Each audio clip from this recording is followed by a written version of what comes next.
je ne me rappelle pas la première fois où j'ai bu du thé.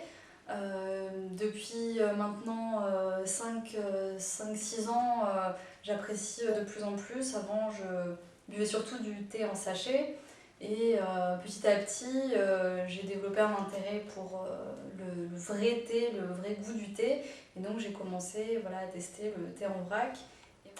J'apprécie particulièrement le rooibos. Je sais que techniquement ce n'est pas un thé, mais c'est vrai que j'aime beaucoup le goût du rooibos et mélanger aussi avec des saveurs un peu fruitées ou exotiques.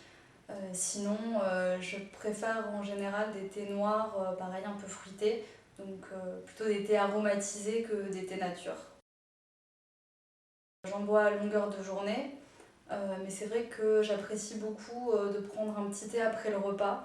Je trouve ça très agréable. Voilà, donc soit le matin avec mon petit déjeuner ou le soir après un bon repas. J'ai choisi parmi plusieurs thés, donc des perles de thé au jasmin que je vais goûter. Ce thé me rappelle principalement les thés chinois, donc on peut boire notamment dans les restaurants chinois. Donc ça, voilà, ça me rappelle un peu la culture asiatique. On va regarder l'évolution des feuilles aussi. Donc c'était des perles de thé. Les feuilles se sont ouvertes, donc maintenant on voit les feuilles en entier et plus les petites perles qu'on avait avant. Je vais maintenant le verser pour le goûter.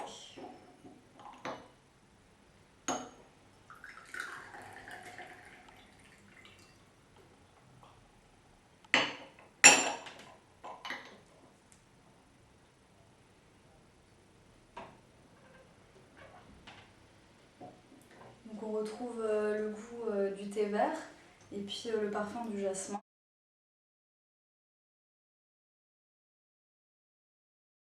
Oui, donc oui, c'est un bon thé au jasmin.